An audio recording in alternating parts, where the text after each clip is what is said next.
नमस्कार मैत्रिणींनो, कशा आहे? छानच राहा, माझ्या छान छान व्हिडिओ पाहत जा. हे बघा, आज इथं मी आतपाव गवार घेतलेली आहे. इथं थोडासा खोबऱ्याचा तुकडा, कोथिंबीर, 5-6 लसणाच्या पाकळ्या आहेत पहा, थोडंसं आलं, 1 इंचचा आल्याचा तुकडा घेतला आहे मैत्रिणींनो, आणि अगदीच तसं जर म्हणलं तर एक छोटा कांदा. चला, मस्त कवळी कवळी गवार आहे. हे बघा, गवार बी अगदीच थोडी आहे. अगदी 2-3 माणसं खातीन अशी ही गवार आपल्याला बनवायची. पूर्ण गवार मी अगदी मस्त अशी निसून घेणार आहे बरं का मैत्रिणींनो.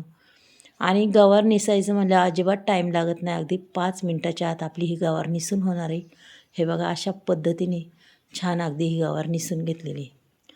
त्याच्यानंतर आपल्याला हा टॅमॅटोसुद्धा कट करून घ्यायचं. बूड साईडला काढून घ्यायचं आणि टॅमॅटो अगदी बारीक चिरून घ्यायचा. त्याच्यानंतर आपल्याला हे वाटण तयार करायचे पहा. अगदीच वेगळं वाटण आहे आणि एकदम वेगळ्या पद्धतीने आहे मैत्रिणींनो. प्रत्येकाची करण्याची वेगळी पद्धत असते. तुम्ही कशा पद्धतीने करता? चला, मग आता इथं वाटण काढूया. त्याच्यामध्ये टाकूया आपण या 5-6 लसणाच्या पाकळ्या. त्याच्यानंतर इथं 1 इंचचा आल्याचा तुकडा घेतला आहे, तोसुद्धा मी टाकणार आहे पहा. आलं हे प्रत्येक भाजीला पाहिजेच, म्हणजे अगदी छान चव येते, अप्रतिम अशी. आलंसुद्धा मी पूर्ण चिरून टाकणार आहे पहा. त्याच्यानंतर इथं कोथिंबीर घेतलेली आहे. कोथिंबीर आपल्याला सगळी टाकायची नाही, फक्त कोथिंबीरीच्या काड्या टाकायच्यात वाटणात, पाहू शकता मैत्रिणी. फक्त थोडेसे तुकडे करून मी ह्या काड्या टाकून देणार आहे पहा. म्हणजे आपण ज्या चिरलेल्या काड्या असतात त्या अगदीच व्यवस्थित अशा वाटणात वाटून जातात बरं का.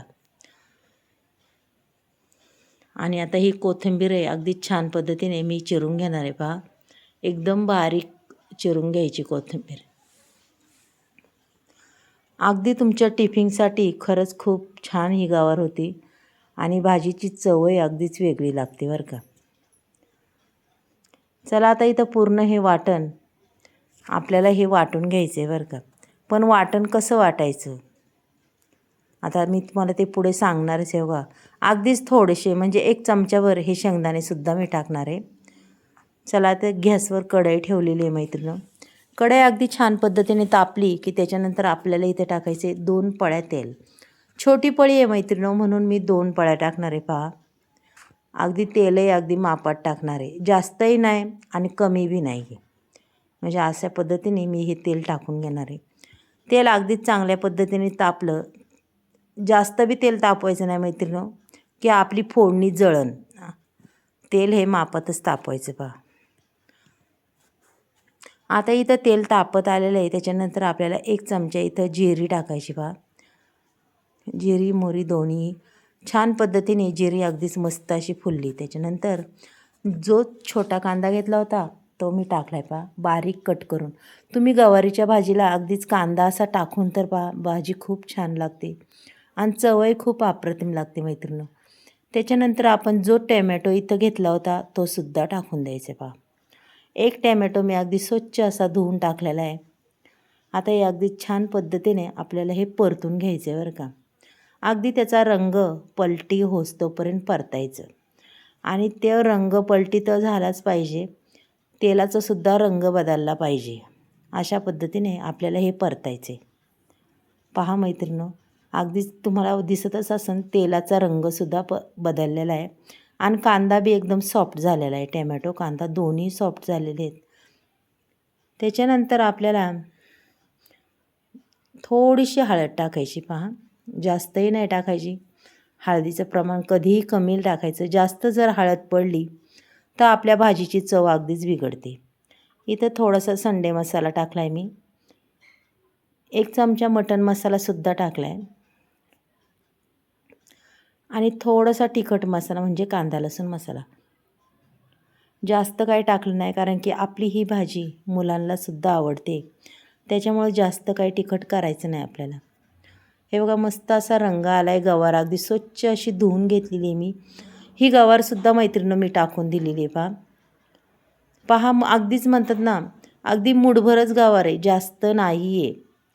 मग ही भाजी पहा आज कशी होती आणि ही भाजीचा रंग बी तुम्हाला कसा वाटणार आहे तो बी पहा तुम्ही. चला, इथं मस्त अशी कोथिंबीरही टाकून दिली पहा. कोथिंबिरीने अगदी छान चव येते. आता जे आपण वाटण वाटलं आहे ते सुद्धा मी टाकून देणार आहे पहा. आरबट चरबट वाटलेलं वाटण आहे, हे जास्त बारीकसुद्धा नाही आहे बरं का, अगदीच चरबट वाटलेलं आहे. आता हे पूर्णपणे मी हलवून घेणार आहे पहा. अशा पद्धतीने संपूर्ण आपली ही भाजी मिक्स करायची. पहा काय सुंदर भाजी दिसती, रंग बी किती छान दिसते, अगदी कलरफुल अशी ही भाजी दिसते मैत्रिणींनो. त्याच्यानंतर चवीपुरतं आपल्याला मीठ टाकायचे. मीठ एक वेळेस कमी झालं तरी चालेल मैत्रिणींनो, मीठ आपल्याला परत घेता येतं, पण जास्त झाल्यावर अजिबात काढता येत नाही. इथं मी कपभर पाणी टाकणार आहे, जास्त बी टाकणार नाही, पाहू शकता तुम्ही. कारण की आपली भाजी थोडीशी शिजायला तर पाहिजे, त्यासाठी आपल्याला इथं कपभरच पाणी ओतून घ्यायचं आहे. पहा बरं. चला मग आता ह्या भाजीवर आपण असं एक बारीक गॅस करून झाकण ठेवूया. पुन्हा 1-2 मिनिटांनी पाहायचे, आपली भाजी चेक करायची बरं का.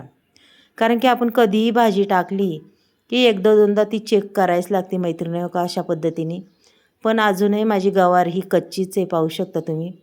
अजून काय एवढी झालेली नाही आहे.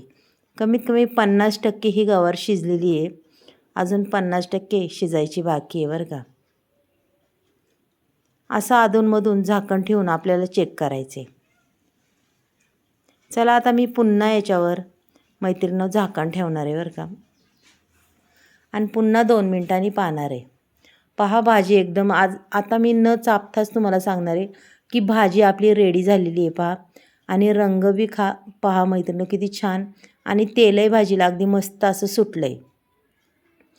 मैत्रिणी तुम्हाला जर माझा आजचा व्हिडिओ जर आवडला तर एक लाईक, एक सबस्क्राईब करा. कुणी नवीन असेल त्यांनीही करा, आणि माझ्या व्हिडिओ शेअर करा तुमच्या मैत्रिणींना. की व्हिडिओ तुम्हाला कशा वाटतात तुम्ही मैत्रिणींनासुद्धा पाठवू शकता. चला उद्या भेटूया आपण, बाय.